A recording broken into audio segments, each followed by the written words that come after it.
Now I'll call this meeting to order, and we'll just have to do our typical openings.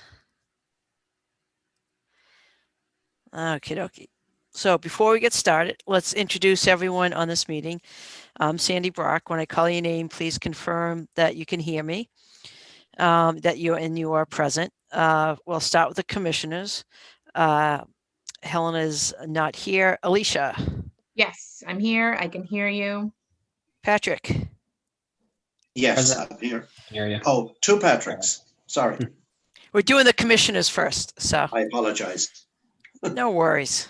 Sorry about that. And John. Present, and I can hear you.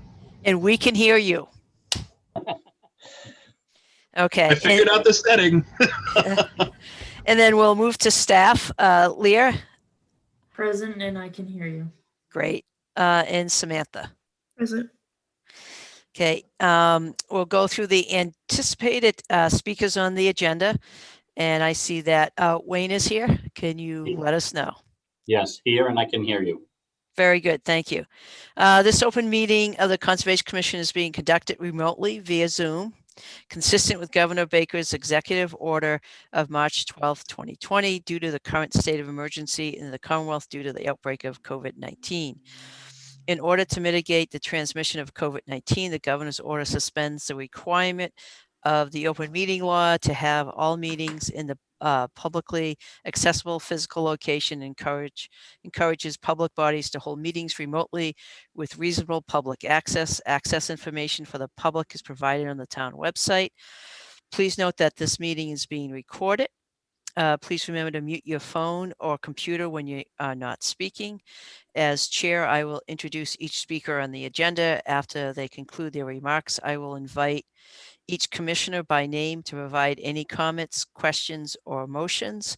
After the commissioners have spoken, I will allow public comments, starting with those received in advance of the meeting, followed by real-time comments or questions typed in by participants in the chat feature. Anything typed in the chat feature needs to be addressed to everyone, not a sole individual. Both types of comments and questions will be followed by real-time commission and applicant responses. Finally, each vote will be conducted by roll call vote. Fabulous. Anything that we need to take care of, or should we just jump right into? I have one announcement we need to make, which is we had continued our stormwater bylaw and regulations revisions public hearing to this meeting. Yep. However, in the meantime, we found out the paper didn't run the legal ad in the first place by mistake of their own. So we're going to have to re-advertise and reopen and restart that process at our next meeting on February 16. I don't think there's anything more we need to do because we didn't reach any decisions or votes at that time. So I think we can just restart everything on the 16th. All right, great. Any other action items we should take up before we just jumped into our continuance? We do have someone on the meeting for one of the discussion items, but it's up to you if you want to start with that or the hearing. So I'm looking to see, okay. Let me just take a quick look at your report. 75 Worcester Street, if that was the one you wanted to choose. Okay.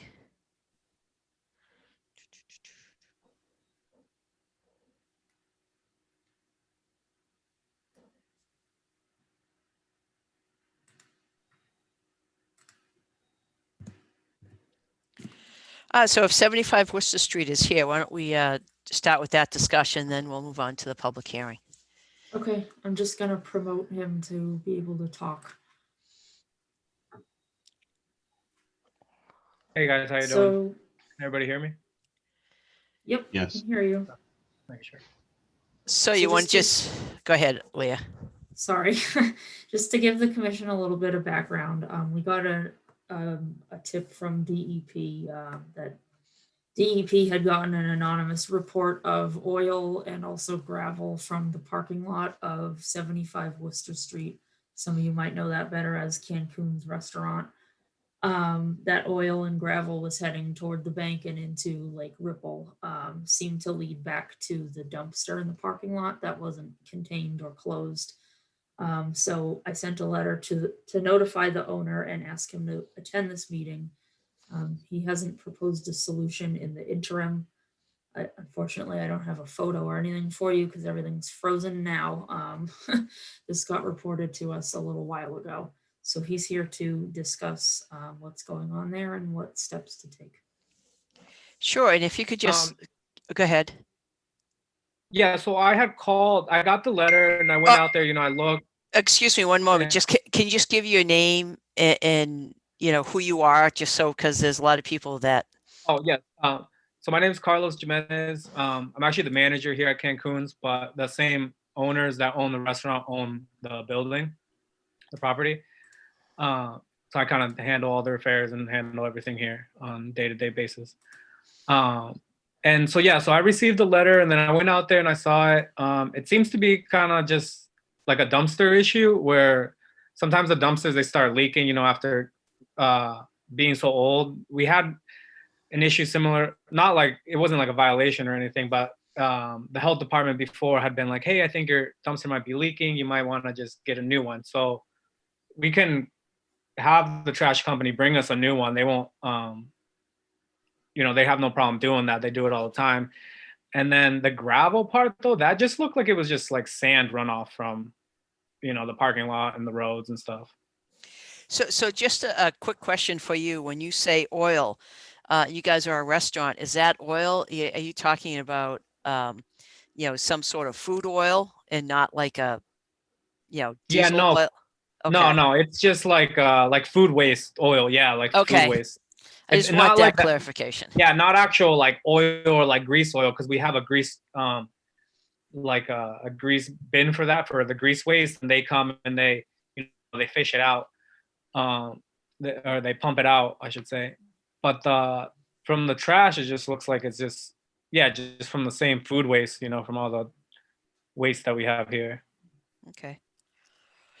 Does anyone else have questions for Carlos? And I'll just go around to the commissioners. Patrick? No, I mean, not having really seen anything myself, no specific questions. I would definitely, encourage that you replace the dumpster as quick as possible if that's the issue. Great, thanks. Yeah, I mean, usually you put it, I just call the trash company. It usually takes them like 2 weeks and they'll give me a new one. John, do you have any questions? Is it a permanent, like a trash compactor that has, that's fixed, that you have to remove the whole box, or is it just a roll-off dumpster that is leaking? No, it's just the roll off. Okay. And they usually, they usually get me a new one like maybe every 6 months, kind of. Because we are a restaurant and stuff, they know that, they don't want it to, they got to take them back and wash them and stuff. Okay. No other questions. Thanks. Alicia, any questions? Are we able to, I mean, obviously not right now because everything's frozen, but is it within our ability as the Conservation Commission? Like I don't live too far from there. John, you don't live too far from there. If we notice it raining really heavily, can we take a swing by and just double check and make sure it looks good once they replace the dumpster? Absolutely. We have that ability through the conservation and basically the Wetlands Protection Act. Okay, so can I propose that maybe they get a dumpster replacement and then I don't mind doing it, or John, you and I can coordinate. I know we both live close. Can just take a swing by and just double check and make sure it doesn't look like anything's leaking out and going into Lake Ripple. And that's absolutely fine. I guess one question, Leah, I'm sorry, Alicia, you have any other questions? No, that was my question. Great. Leah, now this is, you noted it as a potential violation. Is this something we should do that with a violation, or just give the owner an opportunity to swap it out and we can check and then we can report back to DEP?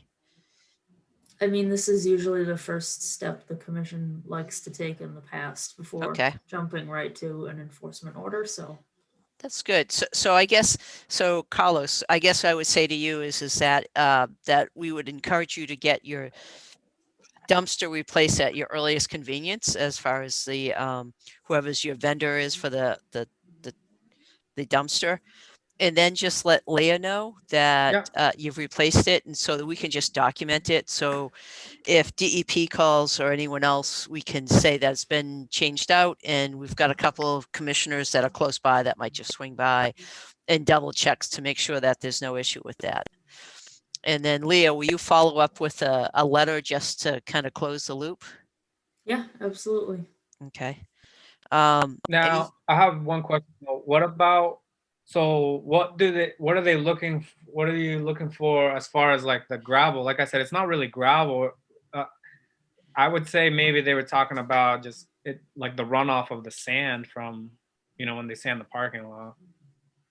Yeah, we can take a look at that. I don't know, Leah, did you go out and were able to see any of what was reported as, yeah. No.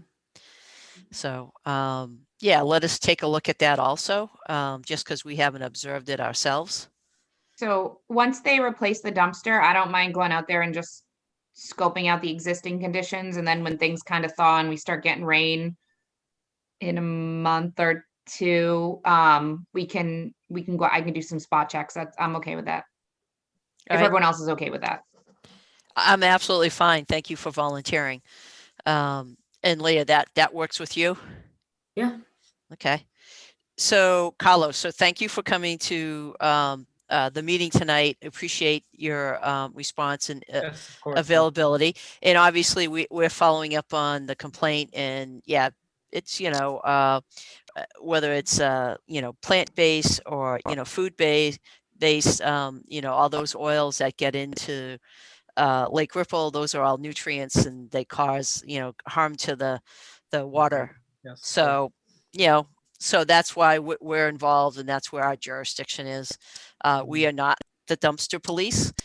So Right. we don't go out and check dumpsters, but, in this case here, because it was going into the lake, that's where our jurisdiction is, just for. And like I said, like before, the health department or the health inspector, she usually, has said it before, something like, hey, your dumpster looks kind of gross, it needs to be changed or something. You don't want to get flies, you don't want to get, Yep. Any runoff or anything like that. So yeah, Yeah. we'll take care of it then. All right. Thank you very much. And again, it's our jurisdiction is a little different than the Board of Health, but Right. yeah, but go ahead and switch that out. And All right. thanks. Thank you, guys. Yep. Very good. Thank you. All right. Have a good night. Bye-bye. You too. All right. Should we just move on to the public hearing? Sure. All right.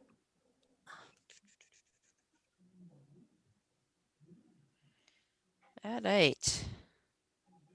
Pursuant to the Massachusetts Wetlands Protection Act and the Grafton Wetlands Protection Bylaw, the Grafton Conservation Commission will hold a public hearing on Tuesday, February 2nd to act upon a notice of intent application for Grafton Wetlands Protection Bylaw permit for property redevelopment at 40 Main Street.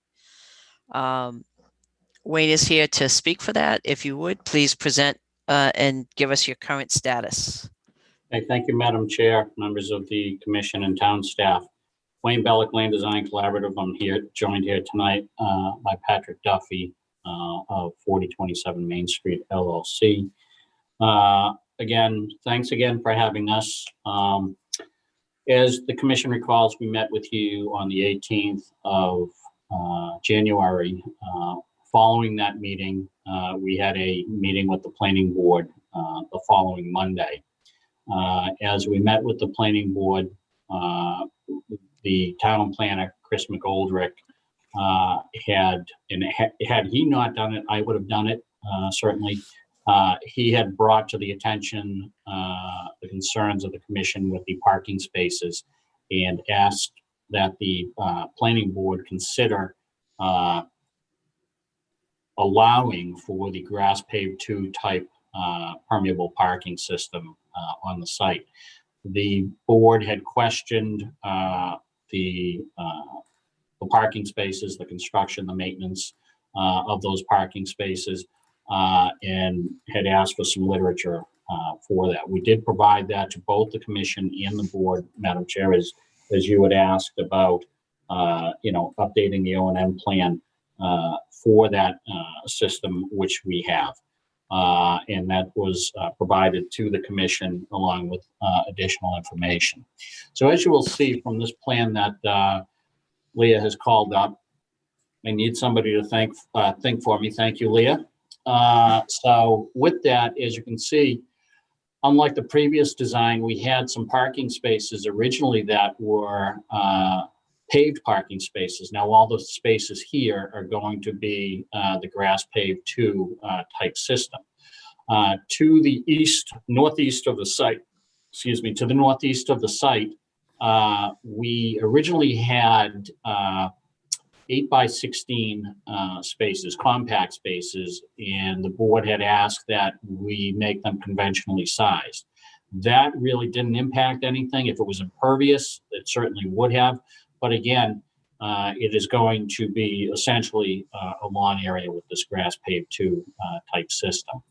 When and in terms of the planning board's concerns, if I recall, that was pretty much it.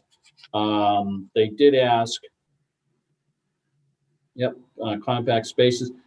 That was pretty much it. And they asked for, like I said, some literature on the grass pavers, which was again provided to you in the planning board.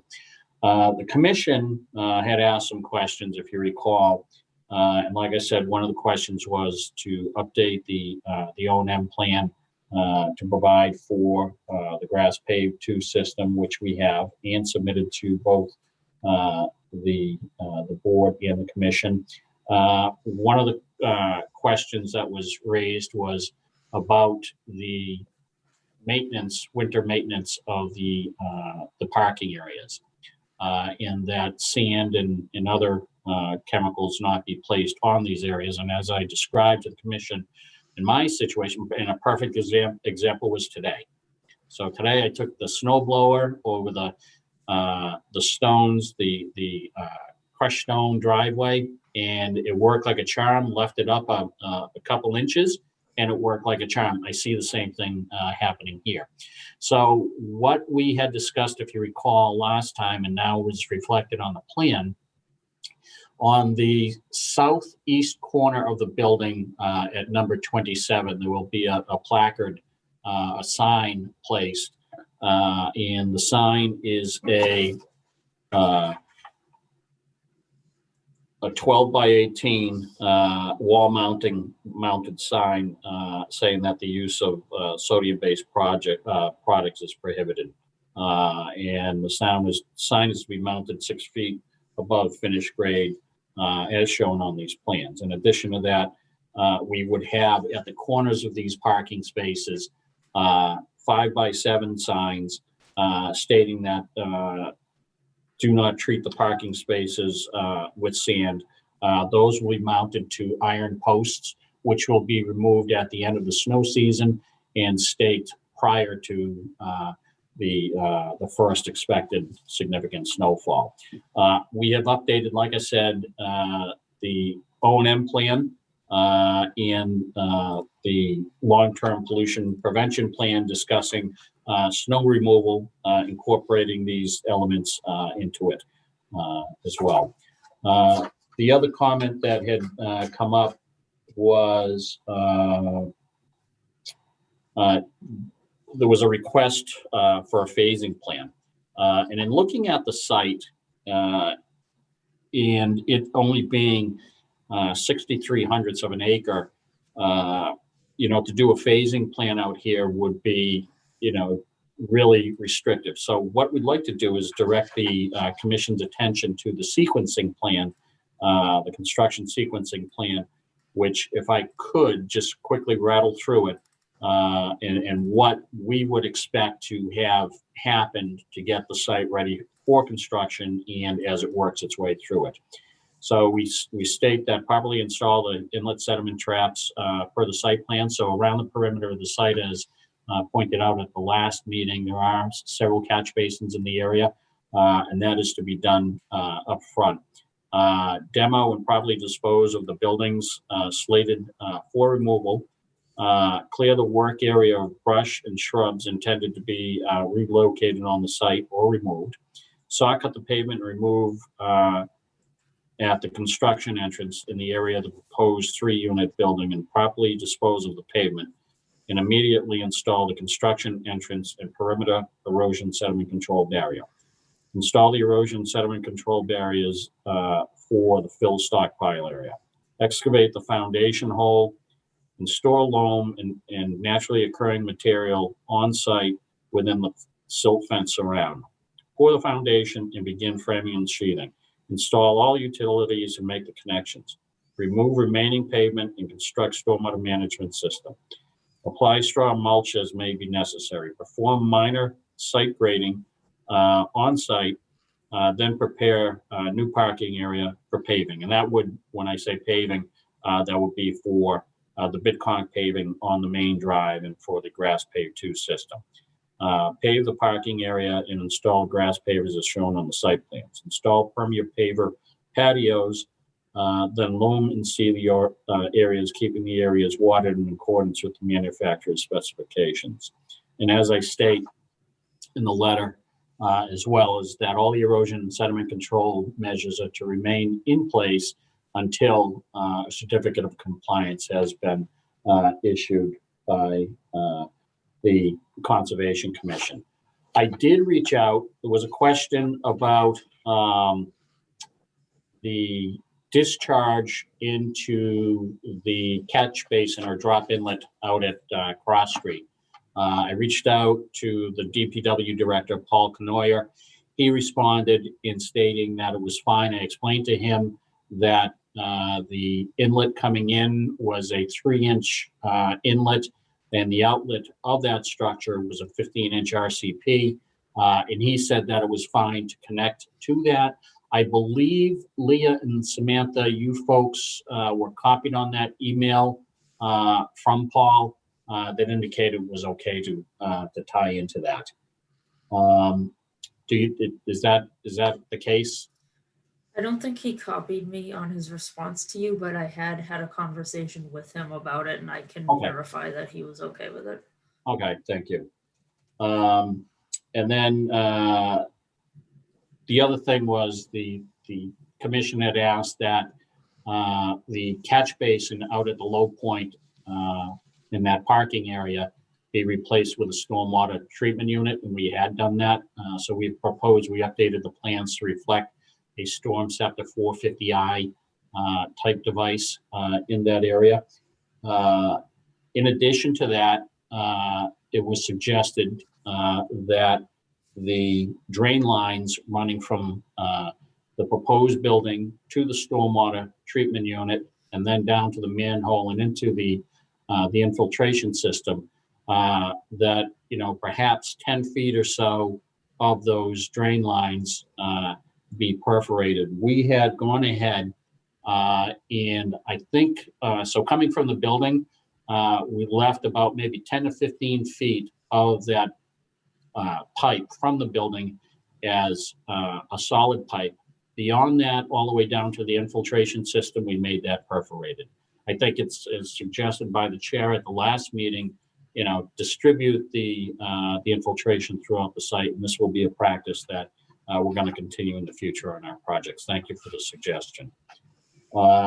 The next question was getting the first half-inch of rooftop runoff into the ground. So basically taking that 2,780 square foot rooftop and taking a half-inch of that and getting it into the infiltration system. With that would come out to about 115 gallons that would discharge into that system with a half-inch of runoff. we currently have below the inlet or below the outlet, the lowest outlet and the only outlet of the system, other than the exfiltration system, we have about 700 gallons capacity. So we have about 700 gallons capacity there, and we're discharging into the exfiltration component of the system about 115 gallons, or that 115 gallons is, CFS is, no, cubic feet, I'm sorry, is satisfied. So then the other question was decentralizing the infiltration basin, which we had done. As I said, everything that was requested on the commission has been added to the site plans. We received a peer review letter from Graves Engineering earlier today, where they had reviewed the set of site plans that was initially issued, as well as the stormwater calculations. In addition, we provided the commission, the planning board, and Graves Engineering with a revised set of drawings. I believe that was on Friday. And they had incorporated their comments into a letter based on all the information they received, including those documents. I did perform a review of their comments that they had raised, and based on my review of the letter, there were no game changers here, no deal killers. It was pretty straightforward, very thorough of Graves Engineering, which we expect no less. But it was basically, their review of our plans, finding things in the notes that needed updating, and that was primarily it throughout the plan set. They asked that, and it was my bad. I should have had the EC plan stamped on this last go round, and I failed to do that. But they asked that the existing condition plan be stamped by the surveyor, which it will be. So with that, that's pretty much it. And I thank you for your time listening. All right, thanks. So Leah, we have the Graves Engineers, their review letter. We got that? Yeah, so that came in, and just to give you guys a recap, it's a lot of small things that, if the commission feels like wouldn't make a substantial change to the design, which I don't think so, then I think we could maybe condition it that prior to commencement of work, we get the final sign off from Graves for those comments. But just to list out some examples, like Wayne said, the existing conditions plan needs a stamp. The existing impervious figures were put in the proposed column on one sheet of the plans. He asked for several specs for the pipe, the catch basin, etc., and a couple typos in notes or the legend. But like Wayne said, nothing that's a deal breaker. I don't think anything's going to change the design of the project. One thing for the commission to consider making a finding on, if we were to close tonight, would be that Graves did flag that the stormwater report has a statement that no work was to occur within 110 feet of BVW. However, the infiltration basin is within the buffer zone. So if the commission were to choose to go in that direction, we should just make that a finding in association with that these comments are to be satisfied prior to commencement of work. Other than those things from the peer review letter, I had two other things to bring to the commission's attention. One was just to determine if the responses provided adequately met the requests you guys made last time. One in particular I was calling out was that sequencing that Wayne just went through. So we just need to decide if that satisfies the request for the phasing plan. And the other final item I have was to bring to the attention of the commission that Helen had been the third member on the hearing last time with Sandy and Jonathan. So Alicia and Patrick, if either of you had a chance to review the meeting and feel comfortable moving forward, or would like a recap from Wayne. I know on a previous meeting where this happened, we put it to the applicant and asked if they were comfortable proceeding. So however you would like to work through that as well. Sure. I mean, I did read through the peer review comments, and it mostly is cleanup, and I think can be handled with a simple condition as far as kind of the relatively minor changes to the plans as far as adding some perforated pipes. I think that is attempting to, you know, respond to what our comments were, and I think that's fine. So don't really have an issue with that. As far as just back to Wayne, as far as we just want to make sure that we obviously keep track of who's in attendance so that we can have the votings and so forth. So I'll put it out to Patrick and Alicia if you had an opportunity to go back through the last hearing online, or if you need to have a recap of it. So I'll start with Patrick. You happen to be right in front of me. I haven't had a chance to watch last week's or the other week's meeting yet, so I would, unless Alicia has, would probably need a recap. Okay. Alicia? I watched the majority of it, but while constantly being interrupted by a 5-year-old. So a recap is fine, or I get the gist of what's going on and the issues that were brought up. So, but if Patrick needs a recap is fine.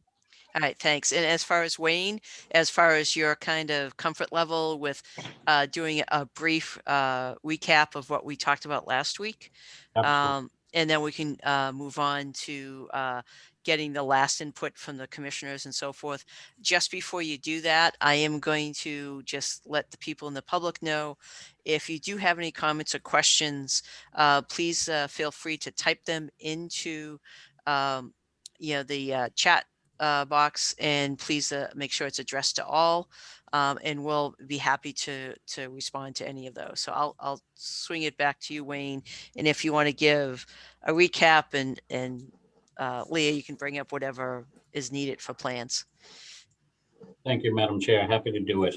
As I said earlier, I love speaking. So basically, Leah, if you could go back to the existing conditions plan, because I'd like to take Alicia and Patrick through basically why we're here. So the site is a 0.63 acre site, obviously located at the corner of Cross Street and Main Street.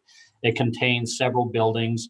The building in the southwest corner of the site is the former post office in town. Just northeast of that is a residential building. Over to the east of that is an existing garage, and then south of that is an old commercial building. The former post office is now has been converted for years as a residential building.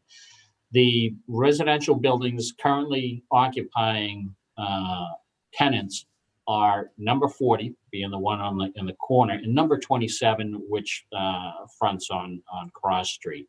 They have 3 units each, 3 2-bedroom units each. The site is accessed from Cross Street through that loop driveway with the island in the middle, and then comes out into a paved parking area on site. Now, the reason we're before this commission is because the majority of the site falls within the 200-foot riverfront area, a portion of which is within the first 100 feet, and we also fall within the 100-foot buffer zone. This resource area, or these resource areas, were delineated by Northeast Ecological Services, Scott Heim, and survey located as shown on the plans.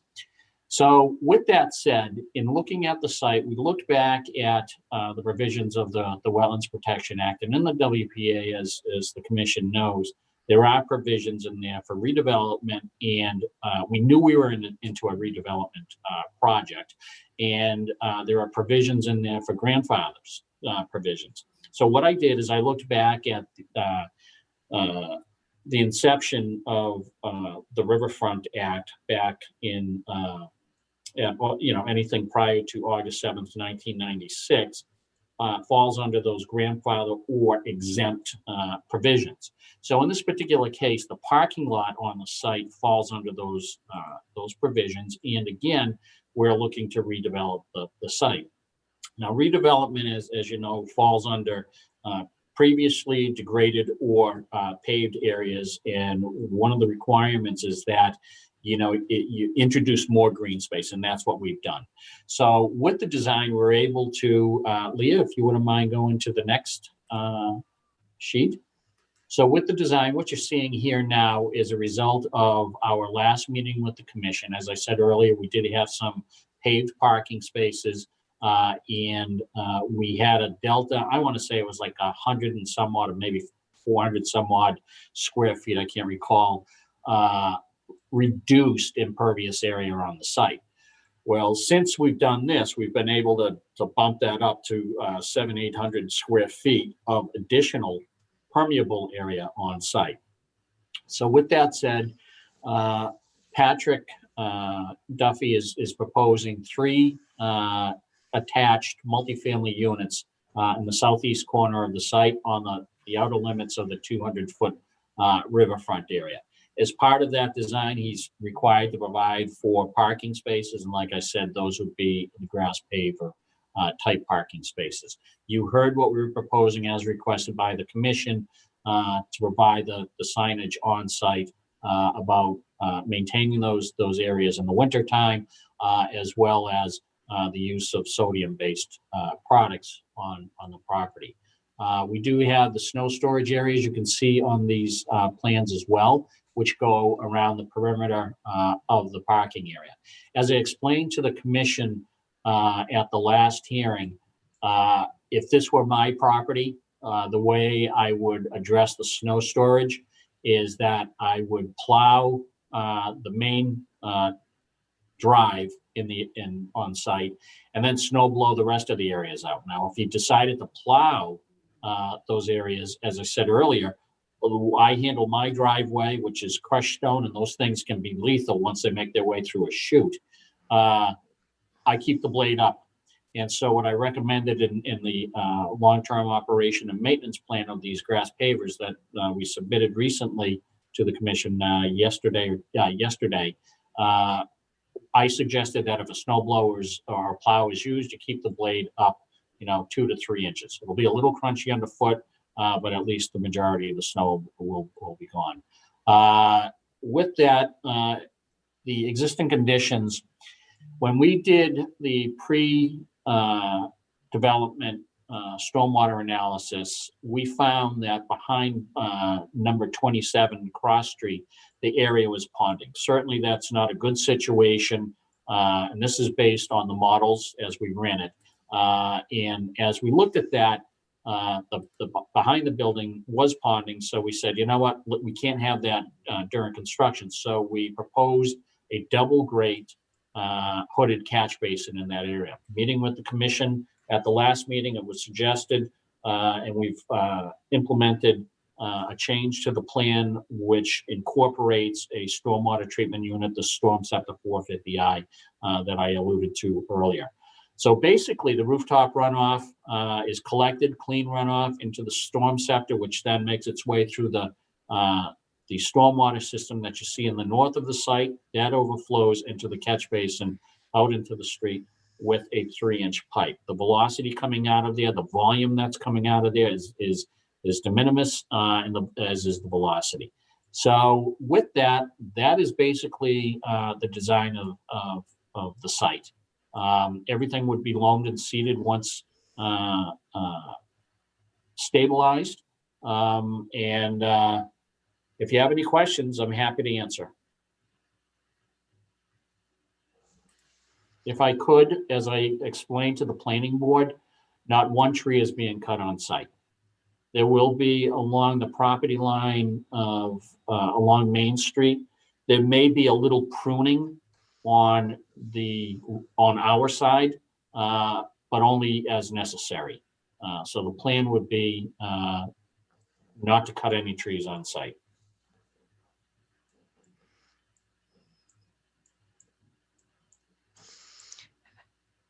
All right, Alicia, Patrick, do you guys have any other questions before we kind of move on to making sure no one in the public has questions? No questions on my end. Nope, I'm good. Thank you, Wayne, for the recap. You're welcome. Yeah, thanks. All right, great. Haven't seen any comments or questions from the public in the chat box. So I'll go quickly around the commission just to check if there's any other questions. Alicia, Nope, no questions. Patrick, No questions. and John. No questions. Okay, so just to kind of recap on some of the special conditions for this.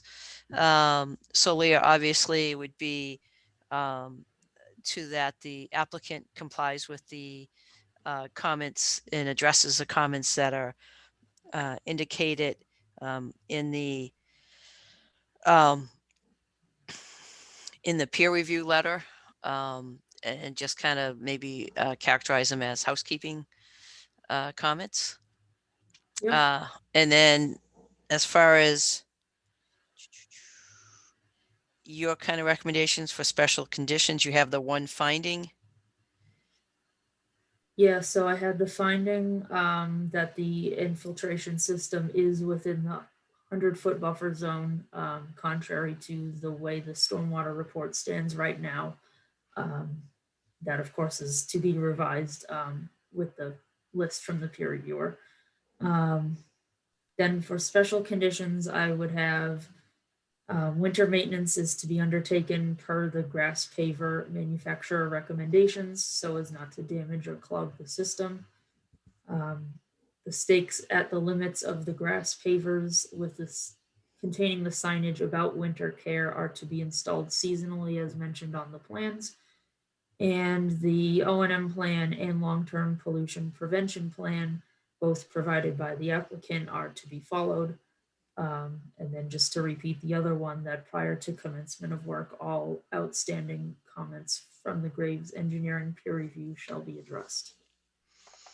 All right, sounds good. Any other comments on that? Patrick? Nope, no comments. John? No comments. Alicia? No comments. Okay, and having, again, there's no one from the public has said anything. Anything else, Leah, that we should add? Otherwise, who would like to make a motion?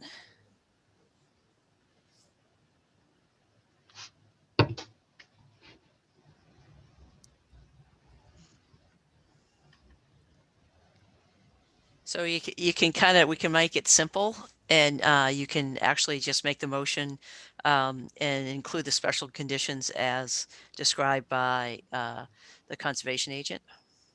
I'll make a motion with the special conditions. Sorry, there's commotion in the background here. I'll make a motion to approve this with the special conditions as described by the conservation agent.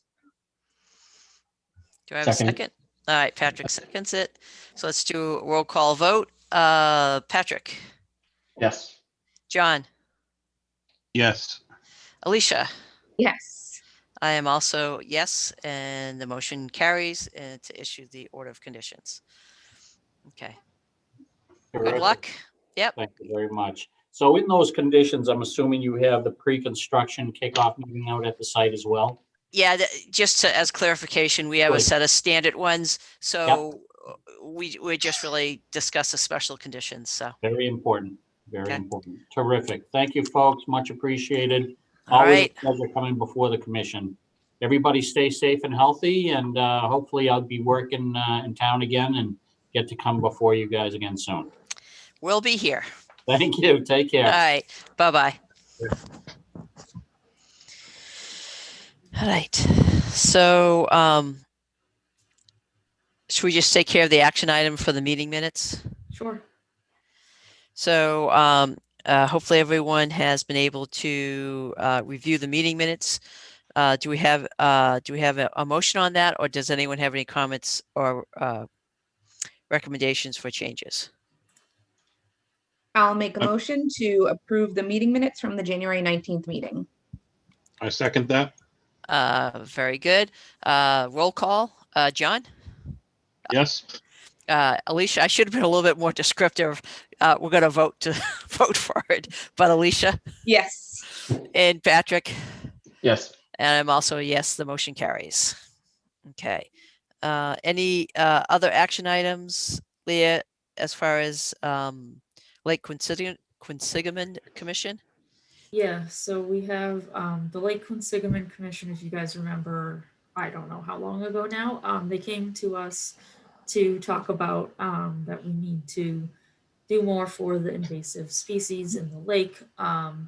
They had been trying to figure out how they can fit all the components of that in with potentially applying for CPA funds. CPA funds need to be used not as part of a maintenance program. So they were able to, or I should specify, not as part of like an ongoing maintenance program.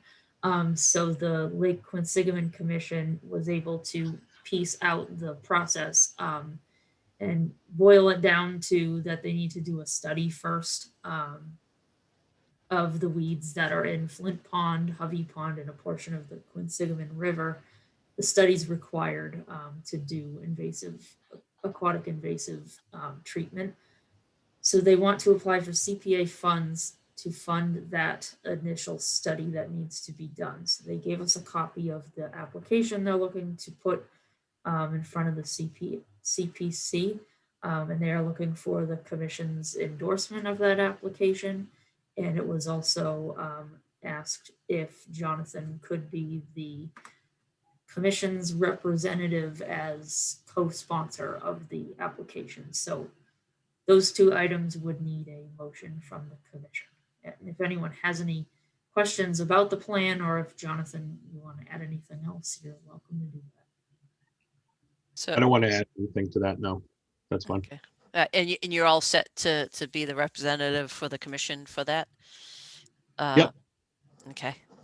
I've spoke with both. Obviously, I've spoke with both sides, and I've tried to talk to Leah to make sure that I'm staying within any guardrails that are set up, and because I know being on both commissions, there may be things I'm not aware of. Being a commissioner, I'm coming up on a year in Wow. COVID. Which is weird, but Yeah, we still haven't met you in person. you met me once. Oh, that's right. You came in to check us out. Absolutely. Yes. Yep. So yeah, so I mean, I certainly, as far as, I really don't have a lot of questions. I mean, basically, because of the restrictions on CPC funding, they're just doing the study portion of it. What's the fee for that? What are they asking for funding? I should put it as that way. The last I looked, I think the quote hadn't come back yet. I haven't seen a value for it yet in the Okay. many emails I've gotten. Okay. Just curious. Yeah. I mean, if it helps to get things going as far as, doing some work on the, the invasive aquatics, that would be great.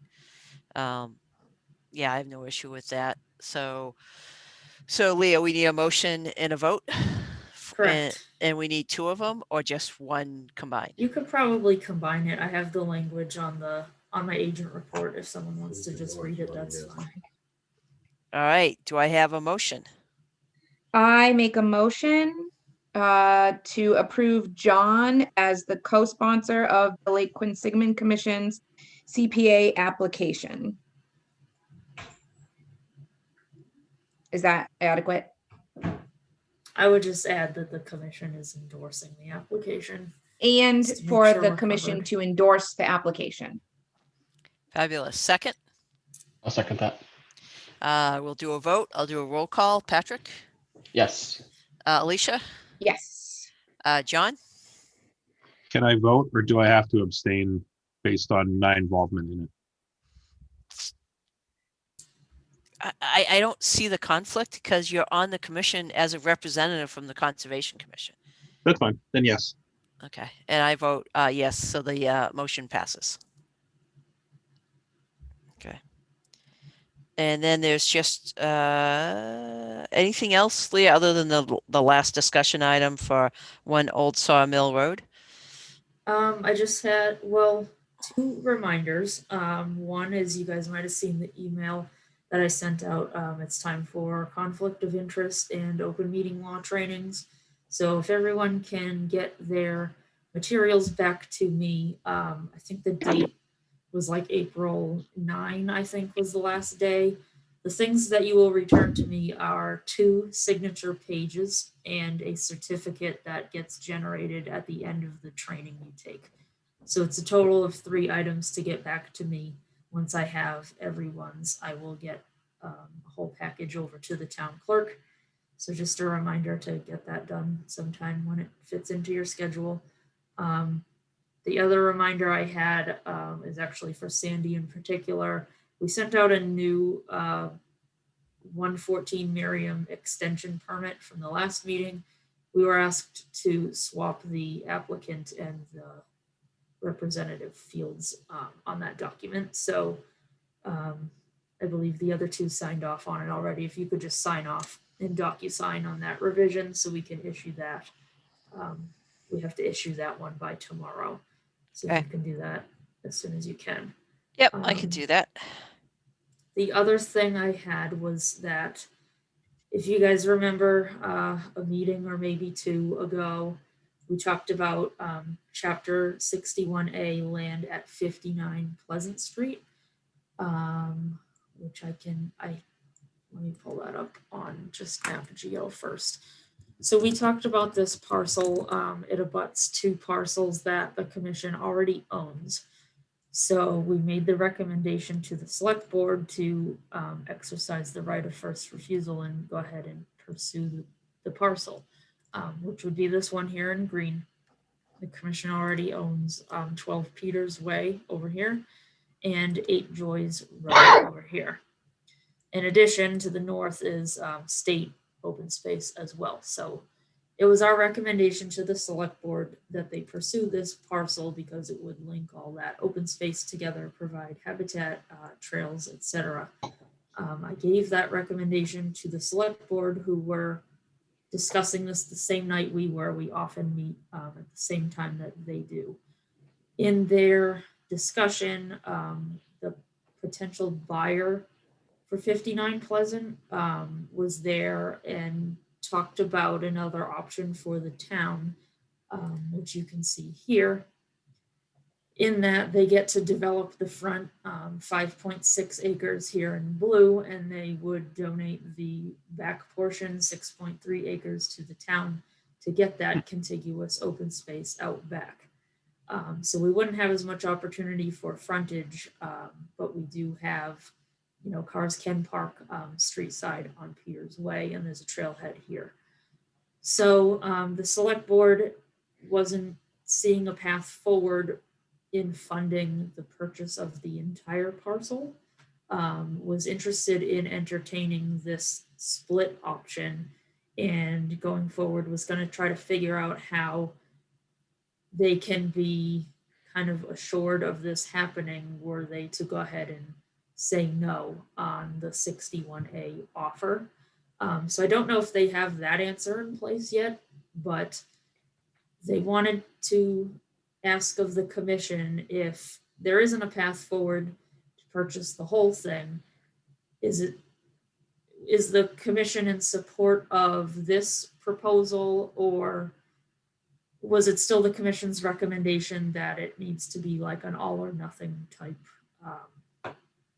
scenario? So they kind of wanted the commission's thoughts on this split. So it would be the town getting the red portion and the blue portion being developed. Yeah, I actually think that's a pretty creative way of doing it. So, and I mean, in these times, I don't think, unfortunately, the town has the resources to, go after this particular piece of land, but I'll defer to others as far as whether folks think this is a good approach to, adding some additional continuous land to the open space, although not getting the front part of it. I mean, I would say that having some additional open space is better than potentially having no additional open space. Is that I'd have to agree with that. So had they already determined that it was just not financially feasible and then came to that solution? I don't know if I think they only just do the final vote on, exercise the right or don't. I think up until now, it's all been discussion. I think they are discussing it more tonight, but they know that we're meeting at the same time. So I know the chair was going to recommend that they didn't act on it tonight and they waited to get the commission's take on this plan B of sorts. So I believe it's all just been discussion at this point. Yeah, like Alicia said, it does, some is better than none. And if nothing else, maybe it saves it accomplishes the purpose and saves some funds for another piece of land in the future. Yeah, go I ahead. agree. I was going to say, I agree. I think it's what we're looking to do potentially is provide that loop so we can connect these together, and that would accomplish it without, so that in that scenario, there's someone that's buying all the land and then donating that back half of it, basically. Leah? I believe it would still be. I don't know. I don't know if they then change the purchase to just be purchasing the front and they split it off first. I don't know what order. And I know the select board was also looking for some sort of, I don't know, written agreement or something, just so to ensure that they don't go ahead and say, we'll pass, and then this opportunity actually doesn't come through. So I don't know that all those details have, I don't know that all those details have been worked out yet. Okay. Yeah, if what I just said was the case, then it sounds like a win-win because it preserves that connection. That's my thought. Yeah. And it's just a funding issue. I know CPC doesn't have a lot of money anymore.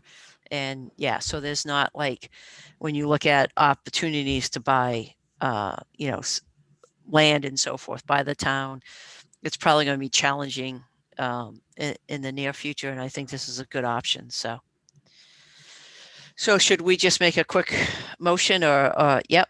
So do I have a motion on showing our support for this plan? I'll make a motion to show support for the new plan that involves a portion of the space being developed and a portion of the space being open space. Do I have a second? Yeah, I'll second that. Okay. And we'll take a vote. Roll call. John? Yes. Alicia? Yes. Patrick? Yes. And I am also a yes.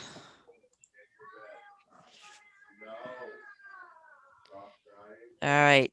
Anything that we should add or anything else other than, is there any further discussion that we need to have on Old Sawmill Road or? I just have a question about the property for the commission.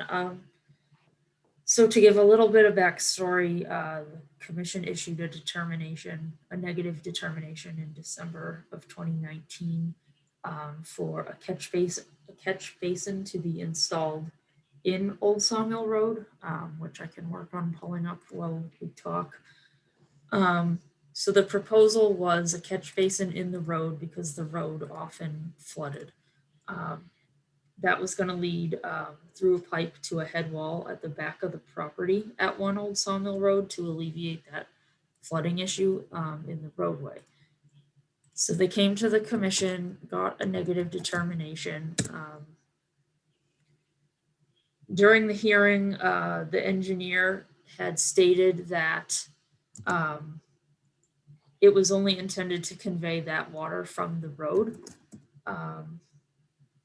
However, once it was all put in place, an abutter that lives nearby has observed water flowing out of the pipe even when the road is dry. It's his suspicion that the owners of the new house at One Old Sawmill probably tied in their basement sump. So I did check with the DPW director because they now own that easement for maintenance purposes. I checked with him to see if someone tying their sump into a pipe like that is acceptable from his perspective. He was okay with that. So I wanted to know if there is any action the commission sees the need to take, or if this owner did in fact tie in their sump, if that is acceptable. Just for some context, this is One Old Sawmill Road in blue. Catch basin is about here in the road. The pipe goes out to the back, and then there's a head wall out back. So it's not impacting the abutter's property? So the end of the head wall lands, the engineer said at the time, 4 feet shy of the property line. They did at the time talk to the owner of this property, which is 7 Old Sawmill Road, and they got there okay to be working that close to the line, even though they were not over the line.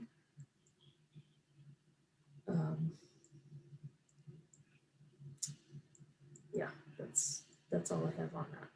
Okay. So I guess I don't know. I don't know what jurisdiction we have as far as if it's all on private property and it's the town's easement and DPW doesn't have an issue with it. It's, you know, if it's, pumping a basically groundwater from a sump pump that should be clean, it's going into a wetlands. As long as there's no impact to the wetlands, I don't know what our jurisdiction would be. Okay. So I'm just trying to talk through it to see if I can figure that out. So, but I don't know of what we would have for jurisdiction there. Okay. Yeah. I was going to say, Sandy, most homeowners tend to tie it into the sanitary sewer system, which drives DPW crazy because they get the increased flow during storms. So, it sounds like the person, if they are tying their sump into it, maybe trying to do the right thing and not tie it into the sewer, the sanitary sewer, but it could be easier to tie it into the storm sewer to make a permanent connection. Then it's at least treated water and not just headed into a catch, into a wetlands.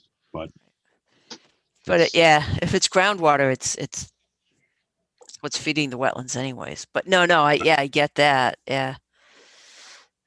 I just don't know what our jurisdiction would be on it. That's all. I don't know what the impact would be to the resource area. So I don't know if Leah, that answers your question, or if anyone else has any other comments on it.